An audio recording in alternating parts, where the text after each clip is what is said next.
ये आपके जनसत्ता का आज का संपादकीय पाठ है। देखिए, संपादकीय पाठ ये आर्टिकल, एडिटोरियल आपको प्रारंभिक परीक्षा, मुख्य परीक्षा और इंटरव्यू हर जगह मदद पहुंचाते हैं। यहाँ से एक सामान्य जानकारी भी मिलती है, तो इन्हें जरूर पढ़ा करिएगा। जीवन का अर्थ ज्ञान नहीं बल्कि ज्ञान की पिपासा है, ज्ञान की खोज, क्योंकि इससे उसके चिंतन को बल मिलता है। किसने कहा है? जेम्स जीन्स ने कहा है। निगमित क्षेत्र की चाल और चुनौतियां, इनके बारे में बात कर लेते हैं।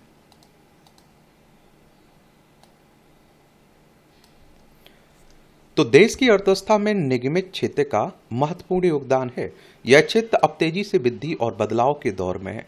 वर्तमान में यह संरचनात्मक परिवर्तनों, तकनीकी एकीकरण और स्थिरता की दिशा में विकास के चरण से गुजर रहा है। इस क्षेत्र में विनिर्माण क्षेत्र सर्वाधिक अहम है। पिछले कुछ वर्षों से इसकी गति धीमी चल रही थी, मगर अब इसके पुनरुद्धार की दिशा में किए गए प्रयासों से विनिर्माण क्षेत्र में तेज वृद्धि देखी जा रही है। नवंबर 2025 तक विनिर्माण क्षेत्र में 8.0% की वृद्धि दर्ज की गई है। सरकार की ओर से समय समय पर जारी आंकड़ों के अनुसार यह क्षेत्र बेहतर प्रदर्शन कर रहा है। वित्त वर्ष 2025-26 की पहली तिमाही में इसमें 7.72% और दूसरी तिमाही में 9.13% वृद्धि दर्ज की गई। सकल घरेलू उत्पाद में विनिर्माण क्षेत्र का योगदान लगभग 17% है और ताजा संशोधित आंकड़ों के अनुसार विनिर्माण की वृद्धि दर वर्ष 2025-26 में 11.5% रहने का अनुमान है। भारत का ये आप देखते हैं कि लक्ष्य सकल घरेलू उत्पाद में विनिर्माण क्षेत्र की हिस्सेदारी को 17% से बढ़ाकर कितना 25% करना है। और निगमित क्षेत्र में डिजिटल परिवर्तन का दौर भी तेजी से चल रहा है। बैंकिंग, खुदरा व्यवसाय, स्वास्थ्य सेवा और सामग्री प्रबंधन जैसे क्षेत्रों में कृत्रिम मेधा एआई की, आर्टिफिशियल इंटेलिजेंस की बात हो रही, एआई को तेजी से अपनाया जा रहा है। निगमित क्षेत्र में ब्रॉडबैंड और इंटरनेट उपयोगकर्ता बढ़ रहे हैं। नवंबर 2025 तक ब्रॉडबैंड ग्राहकों की संख्या 100 करोड़ से के पार चली गई और जो एक दशक पहले 13.15 करोड़ से 7 गुना अधिक है। देश के 99.9% जिलों में 5G की सुविधा है और 5.18 लाख से अधिक बेस स्टेशन कार्यरत हैं।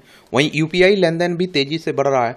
भारत दुनिया का तीसरा सबसे बड़ा डिजिटल देश है। देश में डेटा की लागत वर्ष 2014 के 269 रुपये प्रति गीगाबाइट से घटकर वर्ष 2025-26 में 8 से 10 रुपये प्रति गीगाबाइट रह गई है। डेटा सुरक्षा के लिए डिजिटल व्यक्तिगत डेटा संरक्षण नियम 2025 में लागू हुए हैं और जिसमें आप देखिए बच्चों के डेटा और गोपनीयता के संबंध में सख्त प्रावधान किए गए हैं। ये उपलब्धियां बताई जा रही हैं।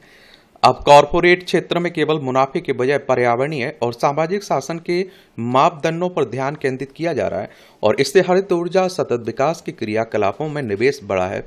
निगमित संस्थाओं में पर्यावरण और समाज के प्रति जिम्मेदारियां बढ़ाई गई हैं। निगमित सामाजिक उत्तरदायित्व के लिए बने सीएसआर कोष से इसके लिए व्यय लगातार बढ़ रहा है। कंपनियां पर्यावरणीय पहलों जैसे नवकरणीय ऊर्जा, अपशिष्ट प्रबंधन और जल संरक्षण आदि पर अधिक खर्च कर रही हैं। सीएसआर के तहत प्रमुख कार्यों में भुखमरी, गरीबी और आप देखते हैं कि क्या गरीबी, कुपोषण को दूर करना, स्वास्थ्य सेवा, स्वच्छता, पर्यावरण संरक्षण की दिशा में भी प्रमुखता से प्रयास किए गए हैं। अब कंपनियां केवल परियोजना आधारित व्यय के बजाय स्थायी विकास के लक्ष्यों को अपने मूल व्यवसायिक रणनीतियों में शामिल कर रही हैं और कंपनियां पर्यावरण अनुकूल उत्पादों को अपना रही हैं ताकि पर्यावरण पर पड़ने वाले प्रतिकूल प्रभाव को कम किया जा सके। कई संस्थाएं 18 राज्यों में 2250 गांव और कस्बों में 5 लाख से अधिक परिवारों को जोड़ते हुए अपने पर्यावरणीय लक्ष्यों के माध्यम से सतत विकास में योगदान दे रही हैं। इनका प्रमुख जोर पर्यावरण संरक्षण और पारिस्थितिकी संतुलन बनाए रखने पर है। देख रहे हैं, ये सब उपलब्धियों की मैं आप लोग बता सकते हैं। भारतीय निगमित जगत ने वित्तीय मजबूती के लिए ऋण में भारी कटौती की है, जो वर्ष 2010 के दशक के 67% से घटकर 2024 में 48% पर आ गया है और इससे कंपनियों की वित्तीय स्थिति मजबूत हुई है। एनएसओ द्वारा वार्षिक निगमित सेवा क्षेत्र उद्यम सर्वेक्षण की शुरुआत के साथ निगमित प्रशासन और डेटा पारदर्शिता में सुधार के लिए प्रयास किए जा रहे हैं। मेक इन इंडिया के तहत रक्षा और रेलवे जैसे क्षेत्रों में विदेशी प्रत्यक्ष निवेश की सीमा को उदार बनाकर 100% तक की अनुमति दे दी गई है और जुलाई 2025 तक विनिर्माण विकास में 5.4% की वृद्धि देखी गई है। 2025 में अप्रैल अगस्त के दौरान उत्पाद निर्यात 2.52% से बढ़कर 184.13 बिलियन अमेरिकी डॉलर हो गया है। देखिए, निर्यात का मतलब होता है कुछ बेच रहे हैं, आयात का मतलब होता है कुछ खरीद रहे हैं। देश में ऑटोमोबाइल उत्पादन 1991-92 के 20 लाख से बढ़कर 2023-24 में 2 करोड़ 80 लाख इकाइयां हो गई हैं। वित्त वर्ष 2024-25 में कोयला उत्पादन 7.12% से बढ़कर 370 मैट्रिक टन तक पहुंच गया है। भारत सेमीकंडक्टर मिशन के तहत नई इकाइयों को मंजूरी देकर वैश्विक केंद्र बनने की ओर अग्रसर है और इन नवीन पहलुओं के परिणाम स्वरूप भारतीय निगमित क्षेत्र न केवल घरेलू मांग को पूरा कर रहा है बल्कि वैश्विक मूल्य श्रृंखला में भी एक प्रमुख शक्ति के रूप में उभर रहा है। इन सभी के बीच देश के निगमित क्षेत्र में इस समय कई तरह की आर्थिक ढांचागत और नियामक चुनौतियां हैं और इससे विकास और उत्पादकता प्रभावित होती है। विशेष रूप से लघु और मध्य आकार की कंपनियां अपने कारोबार का विस्तार करने, नई तकनीक अपनाने या उत्पाद श्रृंखला में विविधता लाने के लिए आवश्यक पूंजी की कमी से जूझ रही है। भारत में लॉजिस्टिक लागत सकल घरेलू उत्पाद का लगभग 13 से 14% है, जो वैश्विक औसत से अधिक है। खराब परिवहन प्रणाली, अपर्याप्त भंडारण और बिजली की कमी ये सभी उत्पादन लागत को बढ़ाते हैं और जटिल नियामक ढांचा और नीतिगत अनिश्चितता, भ्रष्टाचार और नियमों में बार बार बदलाव निवेश को हतोत्साहित करते हैं। अनुसंधान और विकास में कम निवेश के कारण भारतीय उद्योग नवाचार और उद्यमिता के मामले में पीछे हैं। सख्त श्रम कानूनों के कारण भी निजी क्षेत्र को कार बल प्रबंधन में चुनौतियों का सामना करना पड़ता है। विपणन और तकनीक की पुरानी कार प्रणालियों के उपयोग विशेष रूप से लघु उद्योगों में प्रतिस्पर्धा को कम करता है। जीडीपी के मुकाबले निजी ऋण का उच्च अनुपात भी आर्थिक चिंता का विषय है। भारत के निगमित क्षेत्र को विनिर्माण, बुनियादी ढांचे, नौकरशाही, वित्तीय मोर्चों पर कई चुनौतियों का सामना करता पड़ता है। ये समस्याएं, चुनौतियां बता रहे हैं। इन समस्याओं के समाधान के लिए व्यापक संरचनात्मक सुधार की आवश्यकता है। निगमित क्षेत्र के इन आयामों से जुड़ी समस्याओं के समाधान की दृष्टि से पुराने श्रम कानूनों, व्यवसाय शुरू करने और उनको चलाने में अत्यधिक दस्तावेजीकरण निवेश को हतोत्साहित करते हैं। एकल खिड़की मंजूरी प्रणाली को मजबूत करना, श्रम कानूनों का और सरलीकरण करना जरूरी है। खराब परिवहन से उत्पादन और वितरण लागत बढ़ जाती है। गति शक्ति पहल के तहत बहु परिवहन प्रणालियों और समझ में माल गलियारों में निवेश तेज करना तथा सामग्री प्रबंधन लागत को कम करने के प्रयास जरूरी हैं। अच्छी बात है, आप देखेंगे ये समाधान भी आपको बताया जा रहा है। यही तो आपको आंसर राइटिंग में, निबंध में लिखना होता है। इसीलिए कहता हूं कि ये आर्टिकल पढ़ा करिएगा। आभासी बनाम वास्तविक।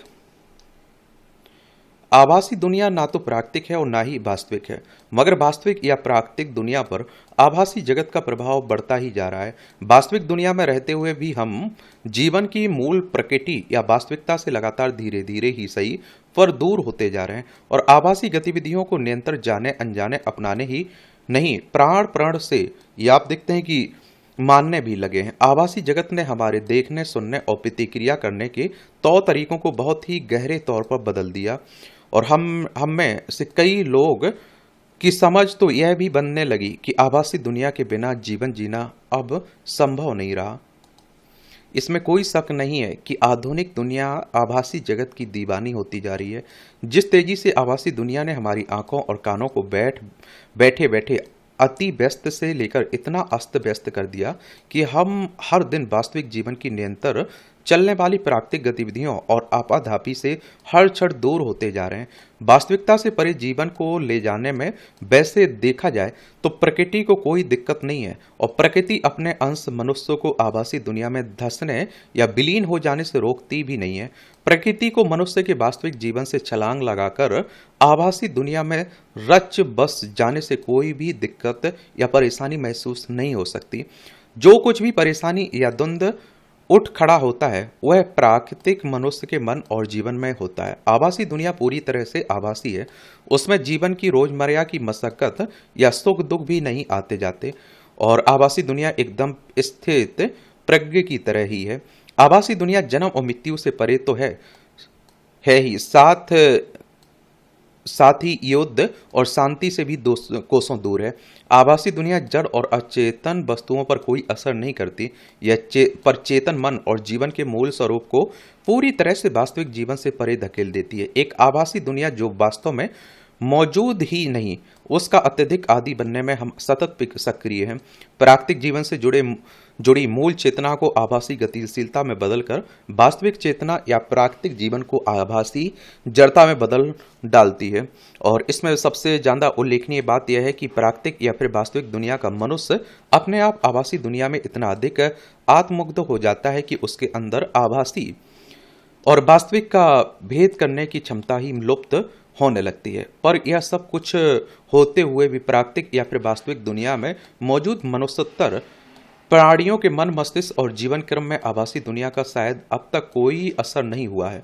ऐसा अनुमान किया जा सकता है कि इस तरह एक बात तो तय है कि मनुष्य अपनी प्राकृतिक शक्तियों का मनमाने तरीके से यांत्रिक विस्तार करके आभासी दुनिया में लिप्त रहकर अपने जीवन की वास्तविकता को नजरअंदाज करने की राह चल पड़ा है। मनुष्य के अलावा बाकी सारे जीव अपने जीवन की प्राकृतिक स्वरूप में बने हुए हैं। मनुष्य को अपने जीवन में जो ज्ञान या प्रत्यक्षीकरण का विस्तार प्राकृतिक रूप से मिला था, वह आभासी दुनिया के आदि मनुष्य के लिए अब एक छोटे से पर्दे में सिमट गया है। ऐसी दुनिया में जीने वाले मनुष्य के लिए पर्दा ही जीवन है और जीवन ही पर्दा है। अंतहीन या शून्य अंतरिक्ष से लेकर महासागर की गहराई सब कुछ छोटे से पर्दे में समा गई है। आज आभासी दुनिया का समूचा सफर हाथ की 2-4 अंगुलियों की गतिविधियों में सीमित हो गया है। इसी से आभासी दुनिया ने समूचे मानव समाज को अब अपने चंगुल में समेट लिया है।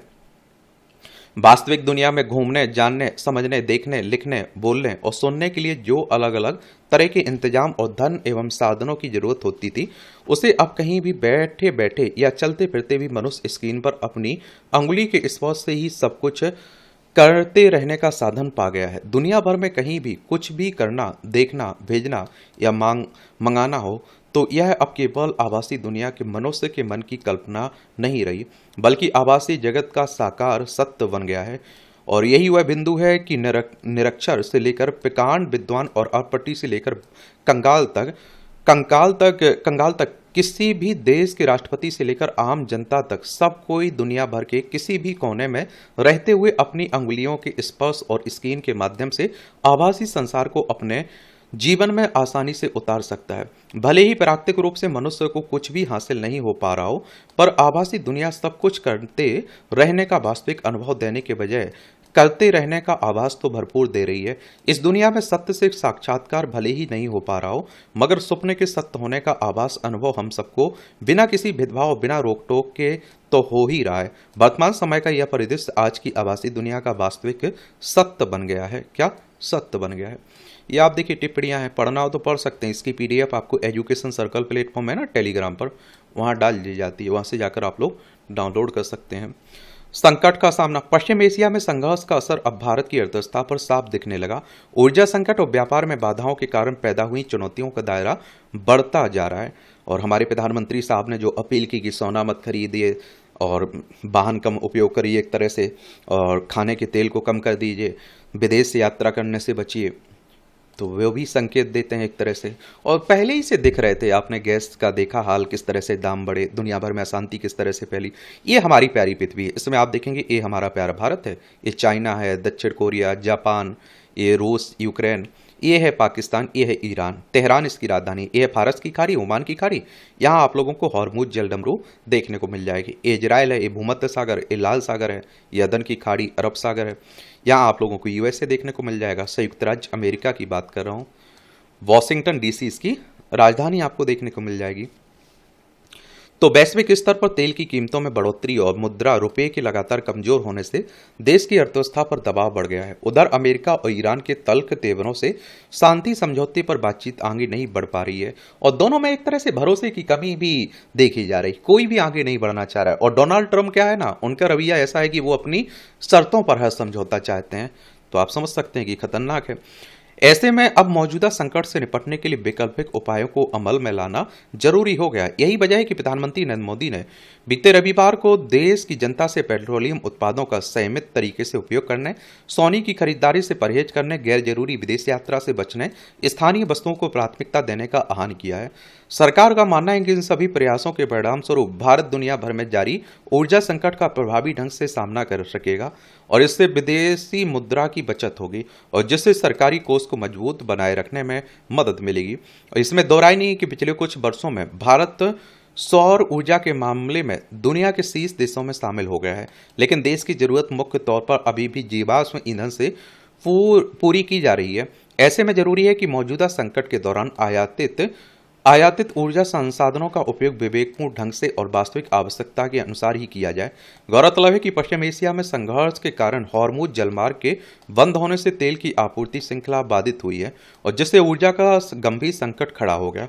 खबरों के मुताबिक पिछले कुछ दिनों से वैश्विक ऊर्जा कीमतों में हुई बढ़ोतरी से देश की सार्वजनिक क्षेत्र को तेल कंपनियों पर आर्थिक दबाव बढ़ गया और जिस कारण आने वाले दिनों में पेट्रोलियम पदार्थों के दाम बढ़ सकते हैं। हालांकि अभी तक सरकार ने पेट्रोल, डीजल और घरेलू रसोई गैस के दामों को नियंत्रित करने के प्रयास किए, लेकिन संकट गहराने से अब यह सब आसान नहीं होगा। इसलिए वैकल्पिक उपायों पर गंभीरता से काम करना होगा ताकि प्रतिकूल प्रभाव को कम किया जा सके।